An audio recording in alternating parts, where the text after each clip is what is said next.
Hello friends, welcome to maths in depth और operating system की इस वीडियो में हम देखेंगे कि अगर शॉर्ट टर्म शेड्यूलर किसी प्रोसेस को रेडी स्टेट से रनिंग स्टेट में लेकर जा रहा है, मतलब किसी प्रोसेस को सीपीयू पे शेड्यूल कर रहा है, तो वो जो किसी एल्गोरिथम का यूज कर रहा है, मतलब शॉर्ट टर्म जो शेड्यूलर है वो जिस किस एल्गोरिथम का यूज कर रहा है, वो एल्गोरिथम किन फैक्टर्स को ध्यान में रखता है और किन फैक्टर्स को ध्यान में रखकर हम एल्गोरिथम डिजाइन करते हैं। तो दोस्तों यहाँ पर आप हेडिंग पढ़ रहे होंगे क्राइटेरिया फॉर शेड्यूलिंग एल्गोरिथम, मतलब अगर आपको ऐसा कोई एल्गोरिथम बनाना है जो डिसाइड करे कि कौन सा प्रोसेस सीपीयू के पास जाना चाहिए रेडी क्यू से, तो उस एल्गोरिथम में आपको किन चीजों को ध्यान में रखना होगा। एल्गोरिथम तो आखिरकार हम ही बनाएंगे ना, ऑपरेटिंग सिस्टम में जो शेड्यूलर है वो एक प्रोग्रामर ही डिजाइन कर रहा है, तो अगर कोई एल्गोरिथम वो बना रहा है खुद का तो उसे किन फैक्टर्स को ध्यान में रखना होगा। दोस्तों सबसे पहला जो फैक्टर यहाँ पर आता है वो है हमारा सीपीयू यूटिलाइजेशन। इसे समझना बड़ा आसान है दोस्तों। अगर हम सीपीयू यूटिलाइजेशन की बात करें तो उसका सिंपल सा मतलब होता है कि पर यूनिट टाइम में आपका सीपीयू कितने समय के लिए बिजी था। जैसे अगर मैं एक टाइम इंटरवल ले लूँ 10 सेकंड का, तो 10 सेकंड में से अगर मेरा जो सीपीयू है वो फॉर एग्जांपल 7 सेकंड तक बिजी था, बाकी 3 सेकंड उसने कुछ नहीं किया, तो मैं कहूँगा सीपीयू यूटिलाइजेशन जो है वो 70% है। तो अगर मैं टाइम इंटरवल अलग अलग लूँ तो मुझे जो सीपीयू यूटिलाइजेशन का आंसर है वो भी अलग अलग मिलेगा, और इसे आप अपने कंप्यूटर में देख भी सकते हैं। मैं यहाँ पर आपको दिखाना चाहूंगा इस चीज को। दोस्तों आप अपने टास्क मैनेजर को ओपन कीजिएगा, उसमें आप सीपीयू यूटिलाइजेशन कुछ इस तरह देख सकते हैं, ध्यान से देखिएगा। यहाँ पर दोस्तों मैंने अपना जो टास्क मैनेजर ओपन किया हुआ है, अगर इसके अंदर आप परफॉर्मेंस में जाएंगे और यहाँ पर अगर आप सीपीयू पे देखते होंगे, इस सीपीयू में क्लिक करूँ तो उसका ग्राफ यहाँ पर आपको दिख रहा है। दोस्तों इस ग्राफ के अंदर यहाँ पर आप देख रहे हैं यूटिलाइजेशन लिखा हुआ है, कितना लिखा हुआ है 3% 4%, बिकॉज मैं कोई बड़ा प्रोसेस अपने सीपीयू पे चला ही नहीं रहा हूँ, तो मेरा सीपीयू मस्त पूरा खाली पड़ा हुआ है। तो आप भी अपने कंप्यूटर में सीपीयू यूटिलाइजेशन को देख सकते हैं, और आप देख सकते हैं ये बहुत वेरी कर रहा है, मतलब जो टाइम इंटरवल है हर एक टाइम इंटरवल में सीपीयू यूटिलाइजेशन अलग अलग होता है। और मैंने आपको उसका मतलब भी बता दिया। यूटिलाइजेशन का मतलब क्या है कि एक पर्टिकुलर टाइम इंटरवल में आपका सीपीयू कितने टाइम के लिए बिजी था, मतलब कितने टाइम तक वो ऑपरेशन को कर रहा था, वो दोस्तों जो परसेंट है वही यहाँ पर लिखा गया है। ओके, तो आई होप आपको ये चीज क्लियर हो गई कि सीपीयू यूटिलाइजेशन क्या होता है, और ये बेसिकली किस पे डिपेंड करता है। शेड्यूलर जो दोस्तों एल्गोरिथम यूज कर रहा है वो एल्गोरिथम इस फैक्टर को अफेक्ट करेगा, इसलिए जो हमारे पास जो भी एल्गोरिथम है, जो भी शेड्यूलिंग एल्गोरिथम हम डिजाइन कर रहे हैं, उसमें हमें इस चीज का ध्यान देना होगा कि जो भी हम प्रोसेस सीपीयू पे लेकर जा रहे हैं वो सीपीयू यूटिलाइजेशन को इंक्रीज करे, मतलब हम हमेशा मैक्सिमम सीपीयू यूटिलाइजेशन चाहते हैं। और इसलिए जितने भी एल्गोरिथम्स हम आगे पढ़ेंगे इसी दोस्तों शॉर्ट टर्म शेड्यूलिंग में, सीपीयू शेड्यूलिंग में, उसमें हम इस चीज को जरूर देखेंगे कि जो वो एल्गोरिथम है वो सीपीयू यूटिलाइजेशन को कैसे अफेक्ट कर रहा है। तो सीपीयू यूटिलाइजेशन का मैंने अभी आपको कंसेप्ट बताया कि the CPU utilisation metric is based on average CPU uses over the time period selected for the view। selected for the view मतलब यहाँ पर आपने एक पर्टिकुलर टाइम पीरियड लिया और उसमें देखा कि ऑन एवरेज CPU कितने देर के लिए यूटिलाइज हो रहा है। वैसे दोस्तों अगर हम लोग नेक्स्ट फैक्टर की बात करें जो आपको किसी भी एल्गोरिथम शेड्यूलिंग एल्गोरिथम डिजाइन करते समय ध्यान में देना चाहिए, तो वो फैक्टर होगा थ्रूपुट। थ्रूपुट का दोस्तों मतलब होता है कि पर यूनिट टाइम में कितने प्रोसेस सक्सेसफुली एग्जीक्यूट हो चुके हैं। जैसे अगर मैं कहूँ कि 10 सेकंड में 50 प्रोसेस एग्जीक्यूट हो रहे हैं हमारे सीपीयू पे, तो मैं कहूंगा कि थ्रूपुट 50 है। तो यहाँ पर दोस्तों थ्रूपुट की डेफिनेशन क्या होगी, it is number of processes that complete their execution, complete हाँ, पर यूनिट टाइम, ठीक है। और दोस्तों नेक्स्ट फैक्टर की अगर हम लोग बात करें वो है टर्न अराउंड टाइम। तो टर्न अराउंड टाइम का सिंपल सा मतलब होता है कि अगर सपोज मैंने एक प्रोसेस को 2 सेकेंड पे जस्ट सबमिट किया था, मतलब अभी मैंने सपोज अपना जो पूरा का पूरा सिस्टम है ऑन किया, अभी 0 सेकेंड चालू है, फिर 0 सेकेंड, फिर 1 सेकेंड, फिर 2 सेकेंड, तो 2 सेकेंड में मैंने एक प्रोसेस को सबमिट किया रेडी क्यू में, और वो कंप्लीट होकर निकलता है 98 सेकेंड पे। तो दोस्तों 2 सेकेंड में मैंने उसको दिया था और कंप्लीट कब हुआ 98 सेकेंड पे। तो 2 से टोटल टाइम कितना लगा 98 - 2 यानी 96, तो 96 हुआ टर्न अराउंड टाइम। तो दोस्तों टर्न अराउंड टाइम जो है वो किन किन फैक्टर पे डिपेंड करेगा कि पूरा का पूरा जो जर्नी है प्रोसेस की वो कैसी थी, मतलब बीच में प्रोसेस को हम रेडी क्यू में रोक के रख रहे हैं, वहां पे वो वेट करेगा, फिर जब उसको चांस दिया जाएगा फिर वो सीपीयू के पास जाएगा, फिर सीपीयू के पास जाने के बाद भी अगर उसको इनपुट आउटपुट एक्टिविटी की जरूरत पड़ती है तो वो इनपुट आउटपुट के लिए वेट करेगा ब्लॉक क्यू में। तो ये पूरा का पूरा जो वेटिंग है और प्लस सीपीयू पे एग्जीक्यूशन का जो टाइम है, ये दोनों मिलाकर हमें क्या मिल रहा है, टर्न अराउंड टाइम मिल रहा है। तो दोस्तों टर्न अराउंड टाइम क्या है, ओवरऑल टाइम कितना लगा आपको प्रोसेस को एग्जीक्यूट करने के लिए। तो इसे हम कैसे कह सकते हैं कि turn around time refers to the time between the moment of submission of a job या प्रोसेस जॉब एक ही चीज है, and the time of its completion, मतलब वो जो कंप्लीट हुआ और जो आपने सबमिट किया था दोनों के बीच का डिफरेंस। ओके, तो जो भी आप एल्गोरिथम डिजाइन कर रहे हो उसमें आपको इस चीज को ध्यान देना होगा कि दोस्तों टर्न अराउंड टाइम कम से कम हो, मतलब कम से कम प्रोसेस को वेट करना पड़े। एग्जीक्यूट जो दोस्तों सीपीयू पे हो रहा है वो तो सीपीयू जितना फास्ट होगा उतना जल्दी एग्जीक्यूट होगा, लेकिन जो वेटिंग टाइम है ना वो आपके हाथ में होता है। मतलब जो आपके पास एल्गोरिथम है वो वेटिंग टाइम को एक्चुअली में कंट्रोल करता है। जो प्रोसेसिंग टाइम होता है ना सीपीयू के ऊपर, उसे वो कंट्रोल नहीं करता है, क्योंकि वो तो सीपीयू के स्पीड पे डिपेंड करता है। अभी मैं आगे और इसके बारे में डिटेल में बताऊंगा। तो दोस्तों जो भी हमारे पास एल्गोरिथम है वो सीपीयू यूटिलाइजेशन को इंक्रीज करना चाहिए, थ्रूपुट को इंक्रीज करना चाहिए और टर्न अराउंड टाइम को डिक्रीज करना चाहिए। अब नेक्स्ट जो हमारे पास क्राइटेरिया फैक्टर है जो हम एल्गोरिथम में ध्यान में देंगे वो है दोस्तों वेटिंग टाइम। अब आपको ये समझ में आना चाहिए कि जो भी हमने प्रोसेस डायग्राम देखा था वो दोस्तों पूरे प्रोसेस डायग्राम में अगर हम शॉर्ट टर्म शेड्यूलिंग की बात करें, शॉर्ट टर्म शेड्यूलिंग क्या करता है? शॉर्ट टर्म दोस्तों शेड्यूलिंग जो भी हम एल्गोरिथम डिजाइन करें, या अगर यहां पर हम लोग बात करें शॉर्ट टर्म शेड्यूलर की, दोस्तों शॉर्ट टर्म शेड्यूलर जो ओएस का प्रोग्राम है वो रेडी क्यू से किसी प्रोसेस को उठाकर रनिंग स्टेट में लेकर जाएगा, मतलब सीपीयू के पास लेकर जाएगा। तो देखो यहां पर जो शॉर्ट टर्म शेड्यूलर होता है उसे ही डिसाइड करना होता है कि रेडी क्यू से किस प्रोसेस को पिक करके हम सीपीयू के पास लेकर जाएंगे। यानी कोई भी जो प्रोसेस है वो रेडी क्यू में कितने देर के लिए वेट करेगा, ये डिसाइड करने वाला कौन होता है? शॉर्ट टर्म शेड्यूलर होता है। और दोस्तों इसलिए जो भी एल्गोरिथम हम शॉर्ट टर्म शेड्यूलर में यूज कर रहे हैं वो किस चीज को अफेक्ट करेगा? Waiting time. लेकिन वेटिंग टाइम किसमें? रेडी क्यू में।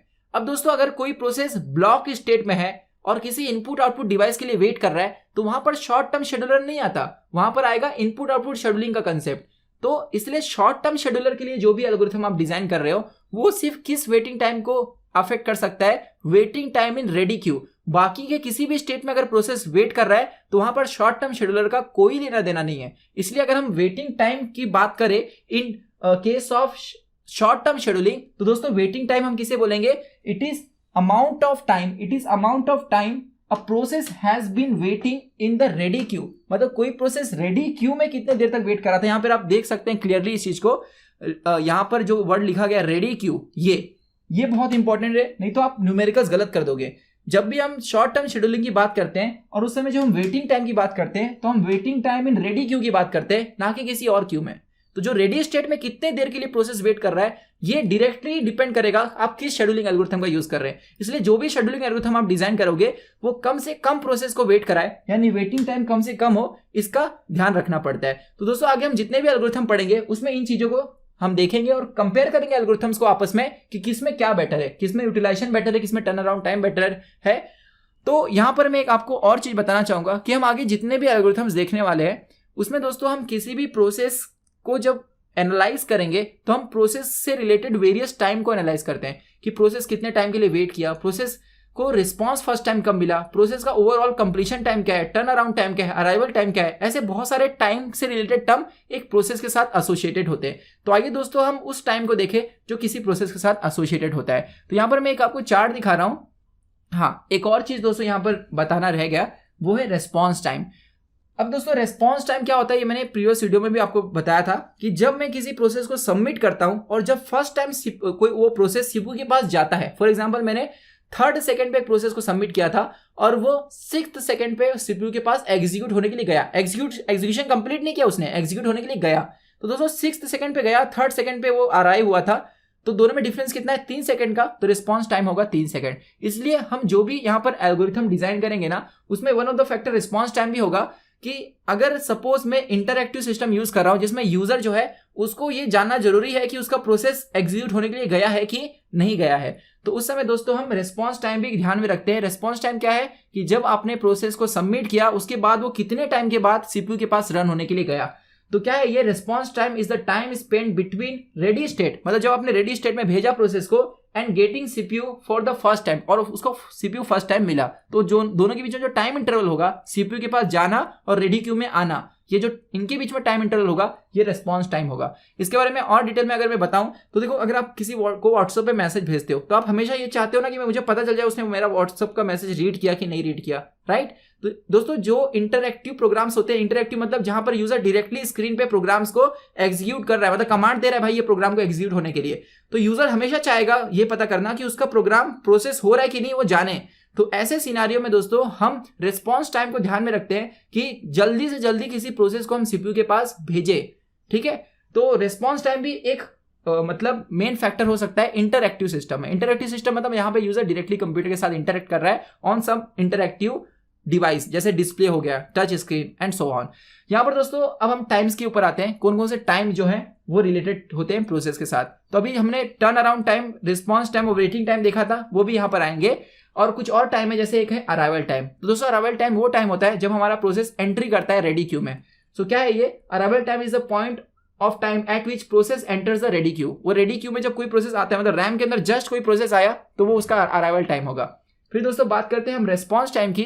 तो अभी मैंने इसको बारे में आपको बताया कि रेस्पॉन्स टाइम क्या होता है। It is amount of time after which a process get CPU for the first time after entering the ready queue. मतलब जब रेडी क्यू में वो आया, मतलब अराइवल टाइम जो भी होगा, और जब वो सीपीयू के पास गया फर्स्ट टाइम, दोनों के बीच में जो डिफरेंस होगा वो होगा दोस्तों रेस्पॉन्स टाइम। और इसलिए इसकी फॉर्मूला क्या बनेगी?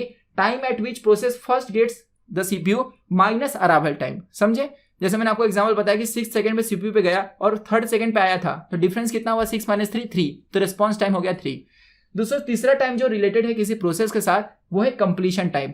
मतलब आपका प्रोसेस किस टाइम पे कंप्लीट करता है। फॉर एग्जांपल वो रेडी क्यू में सपोज 3rd सेकंड में आया था और वो सपोज 120 सेकंड पे कंप्लीट करता है, तो कंप्लीशन टाइम कितना हुआ? 120। लेकिन यहां पर एक चीज में कंफ्यूज मत होना दोस्तों, वो आया सपोज 2 सेकंड पे वो आया और 120 सेकंड पे कंप्लीट किया, तो दोनों के बीच में डिफरेंस कितना है? 118 सेकंड का। 120 - 2, ये जो डिफरेंस है ना, ये टर्न अराउंड टाइम होगा। मतलब टोटल टाइम कितना लगा? टर्न अराउंड मतलब टोटल टाइम। कंप्लीशन टाइम मतलब कब वो खत्म हुआ, किस पॉइंट पे। तो कंप्लीशन टाइम क्या होगा? Completion time is the point of time at which a process completes it's execution on the CPU. किस पॉइंट पे वो कंप्लीट करता है and exit from the system. It is also called exit time. मतलब आपका process कब exit किया system को, ठीक है। तो कंप्लीशन टाइम का नाम क्या है? Exit time. दोस्तों नेक्स्ट टाइम है टर्न अराउंड टाइम, जो भी मैंने आपको बताया कि अराइव कब हुआ आपका प्रोसेस और कंप्लीट कब हुआ। तो कंप्लीट माइनस अराइवल, ये क्या होगा? Turn around time. तो क्या लिखा गया है? Turn around time is the total amount of time spend by process in the system. मतलब टोटल कितना टाइम आपका प्रोसेस सिस्टम में रहा था। और ये सिंपल से इसकी फॉर्मूला क्या होगी?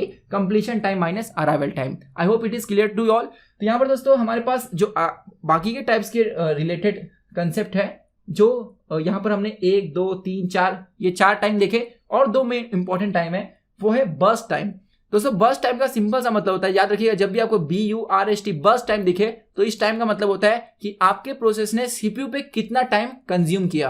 तो सीपीयू पे कितना टाइम कंज्यूम किया, यानी सीपीयू टाइम को ही हम बर्स्ट टाइम कहते हैं।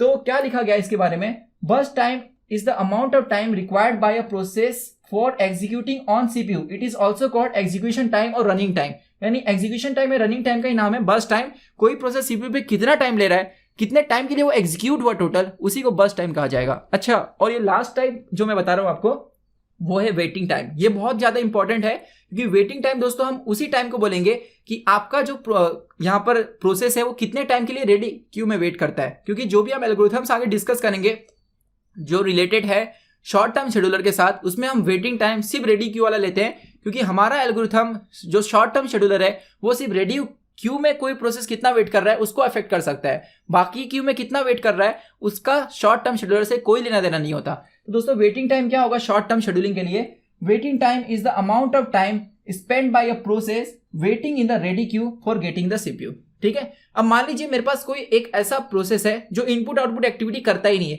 मतलब वो जो वेटिंग है ना वो ब्लॉक स्टेट में नहीं करेगा, वो सिर्फ 2 ही स्टेट में जा रहा है, एक रेडी और दूसरा है वो है सीपीयू के पास रनिंग में, मतलब सीपीयू के पास जा रहा है रन होने के लिए, मतलब रनिंग स्टेट में।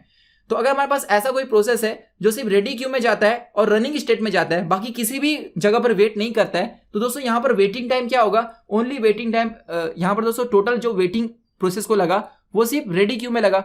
तो हम लोग कह सकते हैं ना कि प्रोसेस की पूरी जो टर्न अराउंड टाइम थी वो 2 चीजों में लगी, एक वेट करना पड़ा उसे किसमें, रेडी क्यू में, और दूसरा एग्जीक्यूट होना पड़ा उसे सीपीयू में। आप समझिए इस चीज को, मैं फिर से बता रहा हूं। अगर ऐसा कोई प्रोसेस है जो सिर्फ सीपीयू पे एग्जीक्यूट होता है और रेडी क्यू में वेट करता है, इनपुट आउटपुट के लिए नहीं जाता, तो उसका टोटल टर्न अराउंड टाइम कितना होगा, मतलब उसे टोटल सिस्टम में कितना टाइम लगा, रेडी क्यू में कितना वेट किया मतलब वेटिंग टाइम, प्लस सीपीयू पे कितना एग्जीक्यूट हुआ यानी बर्स्ट टाइम। तो इसलिए दोस्तों टर्न अराउंड टाइम के हम फॉर्मूला लिख सकते हैं burst time plus waiting time. Burst time मतलब कितने देर वो एग्जीक्यूट हुआ सीपीयू पे, और प्लस वेटिंग टाइम मतलब वो रेडी क्यू में कितने देर के लिए वेट किया। लेकिन अगर कोई प्रोसेस दोस्तों इनपुट आउटपुट एक्टिविटी के लिए जाता है और ब्लॉक स्टेट में जाता है, वेट करता है, तो यहां पर एक और टर्म ऐड हो जाएगा, टाइम स्पेंड इन इनपुट आउटपुट एक्टिविटी, या आप कह सकते हैं टाइम स्पेंड इन ब्लॉक स्टेट। समझे? तो ये अगर 2 का सम में टर्न अराउंड टाइम लिख रहा हूं तो इसका मतलब ये हुआ दोस्तों। और ज्यादातर न्यूमेरिकल्स में आप देखेंगे कि हमें जो भी न्यूमेरिकल्स दिए गए होंगे उसमें हमारा प्रोसेस या तो रेडी क्यू में वेट करता है या तो वहां पर वो रनिंग स्टेट में जाता है। यही दो दिए होते हैं मैक्सिमम न्यूमेरिकल्स में, इसलिए मैक्सिमम न्यूमेरिकल में ये फॉर्मूला लगती है। लेकिन मैंने आपको मेन कंसेप्ट बताया कि ये फॉर्मूले का मतलब यही है कि हमारा प्रोसेस या तो रेडी क्यू में जाता है या तो सीपीयू के पास जाता है। अगर वो इन दोनों को छोड़कर ब्लॉक स्टेट में जाता है या किसी और एक्टिविटी के लिए जाता है तो वो सारे टाइम भी ऐड हो जाएंगे। और दोस्तों अगर हम ये फॉर्मूला अप्लाई कर रहे हैं तो यहाँ पर वेटिंग टाइम का क्या फॉर्मूला निकलेगा, टर्न अराउंड माइनस बर्स्ट। तो इसलिए एक और फॉर्मूला यहाँ पे बन के आती है, वो है waiting time equals to turn around time minus burst time. I hope आपको ये पूरा का पूरा चार्ट अच्छे से क्लियर हुआ होगा।